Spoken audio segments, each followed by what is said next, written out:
Hoje eu ia falar do último factoide do Trump, praticamente vendendo a faixa de Gaza para os grandes negocistas internacionais.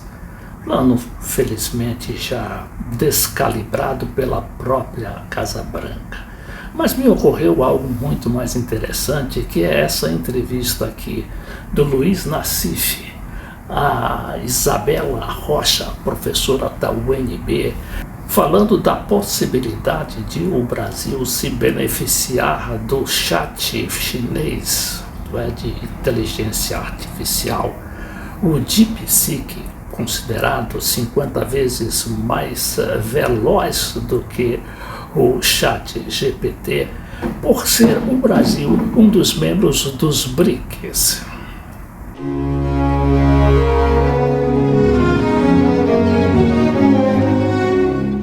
A Isabela Rocha é ainda uma doutoranda na UNB, mas chefia no Departamento de Relações Internacionais um grupo de trabalho que está fazendo justamente este levantamento pelo Brasil inteiro sobre as condições que o Brasil tem em relação às perspectivas da implantação de um plano brasileiro de inteligência artificial.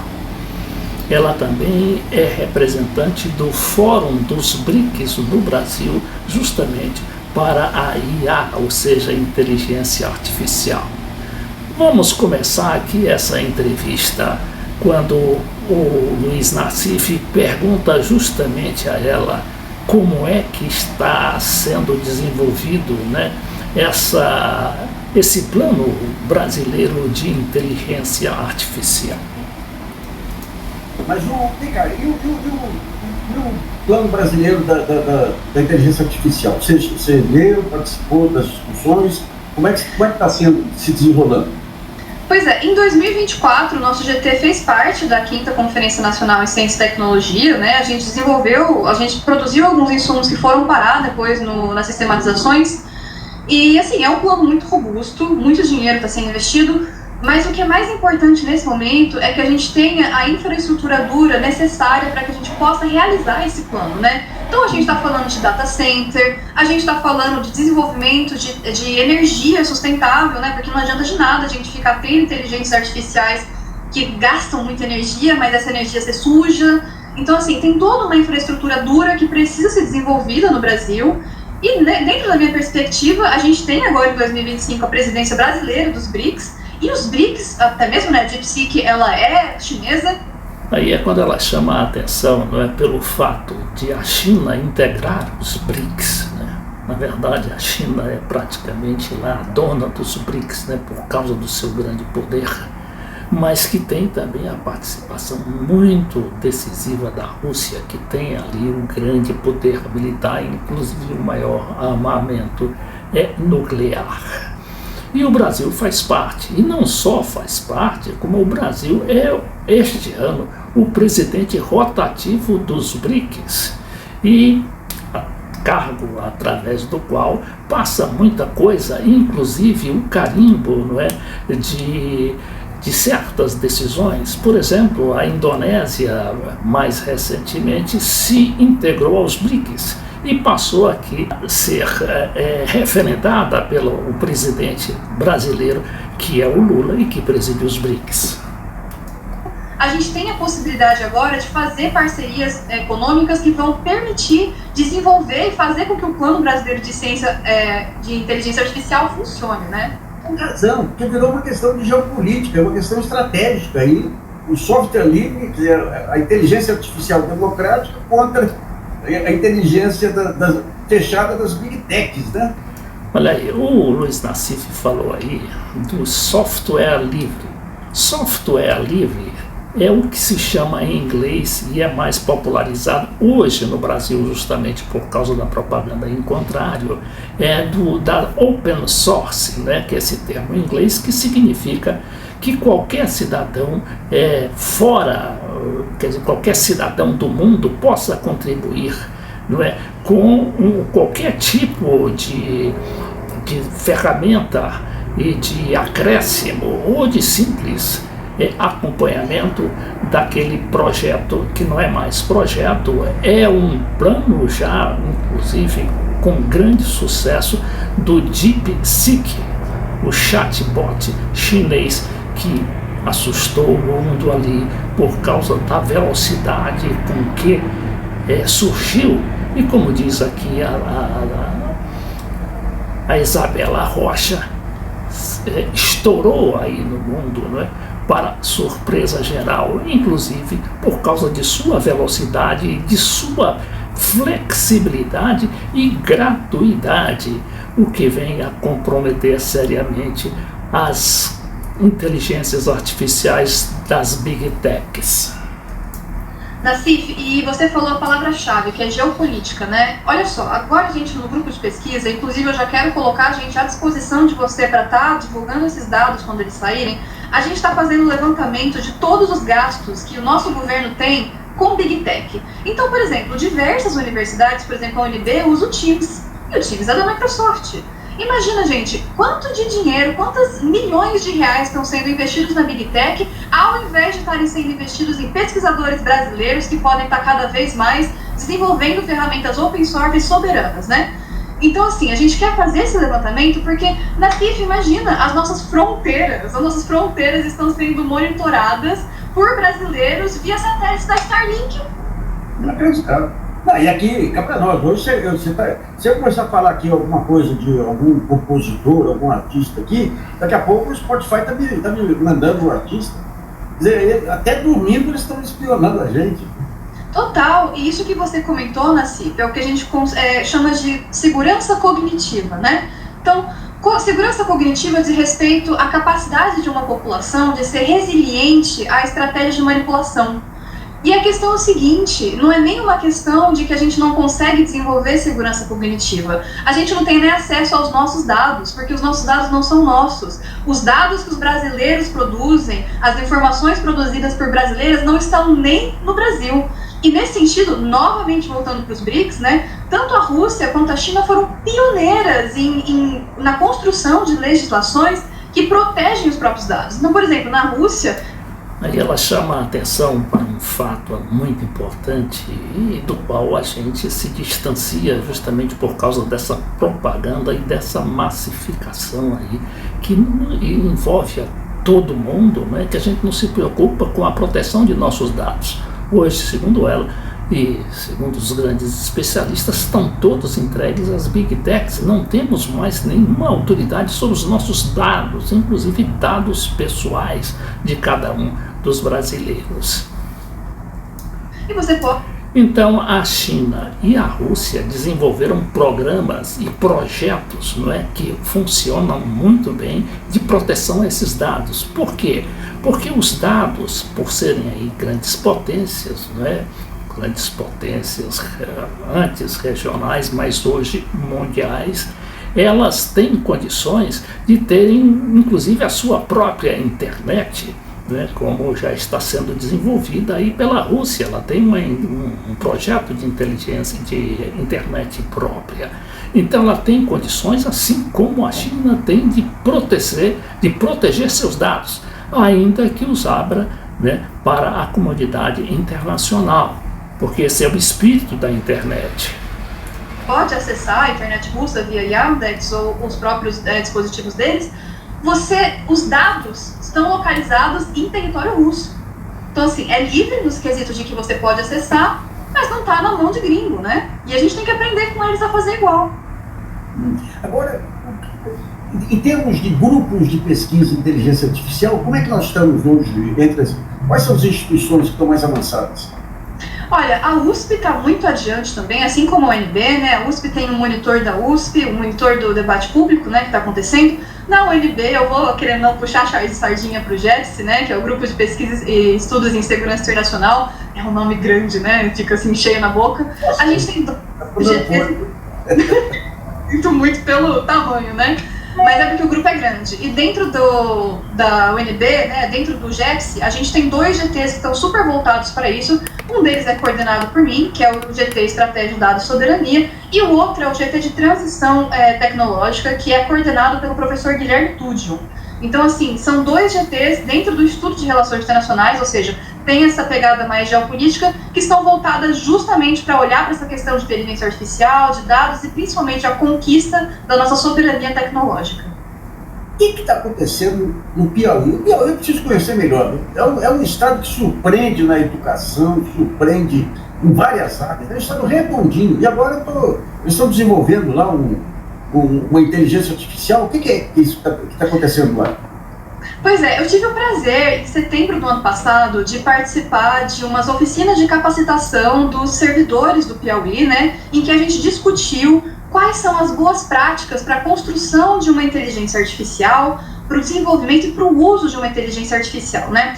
E quando eu estava lá, uma ênfase que eu trouxe muito na capacitação, que eu trouxe para esses servidores públicos, foi justamente a questão de que você não pode pegar os dados do cidadão piauense e jogar no ChatGPT.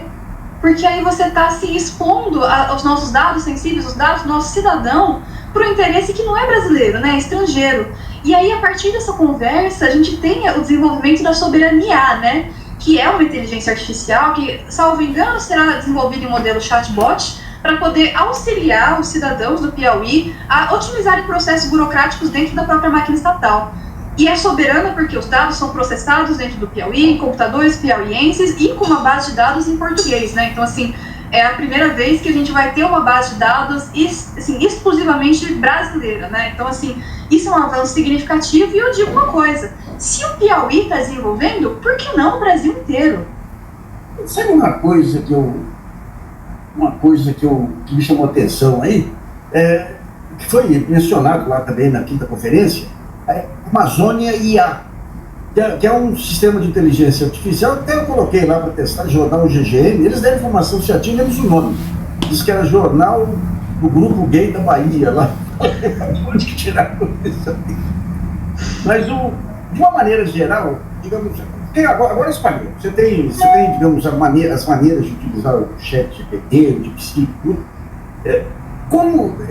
Como que pode ser a iniciação, digamos, do jornal GGN, se quiser entrar nisso? Se quiser usar, não desenvolver. Para usar uma inteligência artificial, você diz? Olha, eu acho que assim, pensando, por exemplo, porque eu acho que a inteligência artificial, ela tem que servir as pessoas e não nós servimos a inteligência artificial, né? Então, por exemplo, algo que pode ser feito é uma inteligência artificial do GGN que te guia para os artigos, por exemplo, que o usuário vai ter interesse. Então, assim, olha como ele pode utilizar, não substituindo o trabalho do escritor em redigir o artigo, mas guiando ele para a informação. Ou seja, fazendo uma busca, porque eu imagino que tem muito artigo no GGN, né? Assim, talvez milhares. Então, tendo uma inteligência artificial lá, talvez você consiga ajudar o usuário a chegar mais rápido no conteúdo que ele quer encontrar. Então, inclusive historicamente. Exato. Tá. Outro negócio, as empresas brasileiras, eu fui convidado a fazer parte de um conselho aí de inteligência artificial também, eu participei de uma reunião, tinha grandes empresas, mas as estatais brasileiras, por exemplo, o Banco do Brasil era tudo software livre. Outro dia eu fui numa agência, ela me pareceu, no caso, que estava trabalhando com Windows. Eu até fiquei aí, como é que está o monitoramento das empresas públicas brasileiras? É justamente essa pesquisa que a gente está desenvolvendo agora no contexto do nosso GT. A gente está assim, começando a desenvolver esse trabalho, né? Que a gente está mapeando assim, tudo que está sendo gasto em nível de governo, em nível de estado, em nível de federação, quem sabe até em nível de municípios, o que está sendo gasto com Big Tech. Porque a questão é a seguinte, eu não tenho dúvida que a gente está falando de milhões, se não bilhões de reais. E esses milhões, se não bilhões de reais podiam estar sendo gastos com os nossos pesquisadores para a gente desenvolver ferramentas soberanas. Então, assim, eu não sei te responder como que está o estado, porque é algo que tem que ser mapeado ainda. Mas uma vez sendo mapeado, a gente vai ter noção do tamanho do problema, e tendo noção do tamanho do problema e quanto de dinheiro a gente está simplesmente entregando na mão do Elon Musk e do Mark Zuckerberg, a gente vai poder pegar esse dinheiro de volta para a gente. Um dos pontos centrais aí Programa Brasileiro da Inteligência Artificial, é garantia dos bancos de dados brasileiros para a inteligência artificial brasileira. Quais são os principais bancos de dados aí? Você tem o Portal Brasil, virou um baita banco de dados, é interessante, né? Olha, essa pergunta é interessante porque, assim, a gente tem um setor do mercado brasileiro que ninguém imagina que é cheio de bancos de dados. E, assim, quando você para pensar, realmente faz todo sentido, que são as farmácias. Você sabia disso, Nassif? Claro que sabia. Você dá o seu PPF lá no seu celular e te dá R$200 de desconto. As farmácias hoje, salvo engano, detêm os maiores bancos de dados do Brasil. Assim, são bancos de dados que valem milhões de reais. Então, assim, para além da gente pensar dos dados que estão armazenados no governo digital, né, o gov.br, a gente tem que pensar também dos dados que estão armazenados no setor privado, né? Para além das empresas estatais e tudo mais, tem muito dado, assim, na mão de empresa que, ok, pode até ser uma empresa brasileira, mas será que ela tem o interesse geral da população em mente, né? Eu acho que é algo a se pensar e que tem que ser investigado também. Eu vou contar uma prosa aqui. Nós montamos lá atrás, nos anos 90, quando começou a abrir a economia, vinha muito investidor estrangeiro aqui e não tinha informação sobre o Brasil, tinha que sair catando por aí. Ele tinha que pagar $500 mil aí para alguma consultoria, levantar todos os dados, fazer um fila na Secretaria de Ciência e Tecnologia, que não tinha informações, na Fies.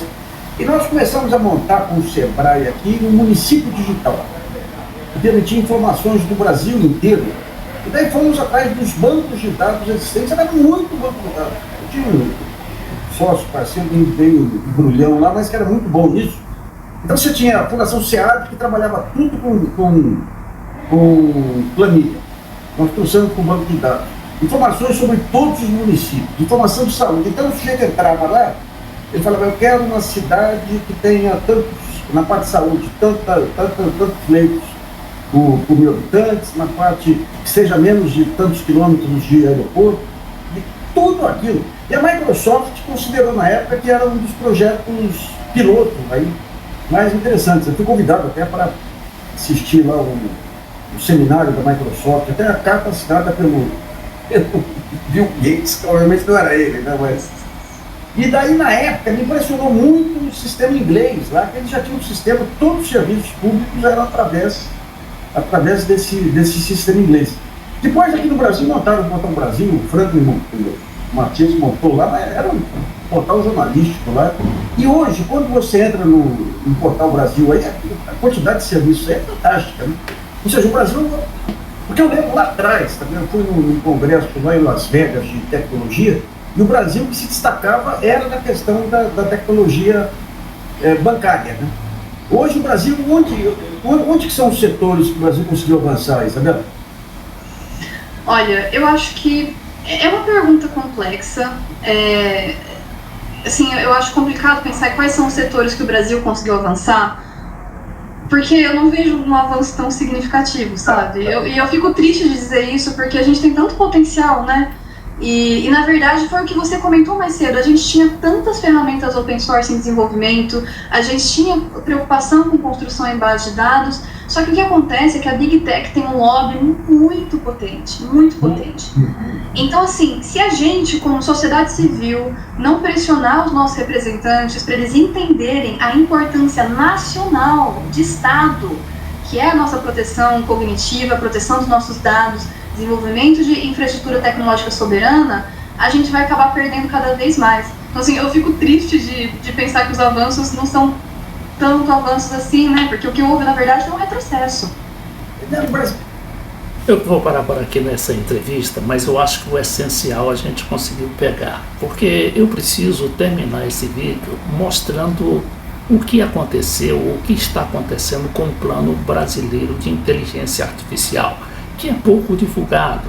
Aí a gente costuma culpar o governo pela falta de política de comunicação, mas não é, o governo está ali cercado, né, pelas big techs, pelas grandes agências de publicidade e a grande mídia brasileira, que não se interessa, claro, num plano brasileiro soberano de inteligência artificial. Mas estamos, como a gente vai ver aqui, estamos progredindo. E como disse aqui a Isabela Rocha, e as perspectivas que temos são muito grandes para o Brasil aí se firmar nessa nova, né, ferramenta aí para o conhecimento.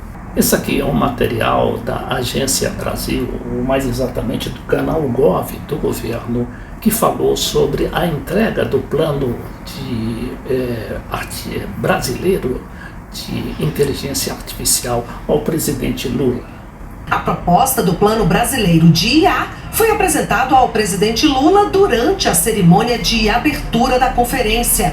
Elaborado a pedido do presidente no início do ano, o texto foi aprovado pelo Conselho Nacional de Ciência e Tecnologia e trata do futuro da IA e as recomendações de novas políticas ligadas a essa tecnologia. Com um orçamento de 23 bilhões de reais, o Plano Brasileiro de Inteligência Artificial aborda diretrizes para pesquisa e desenvolvimento até a regulamentação de práticas que garantam a segurança e a privacidade dos cidadãos.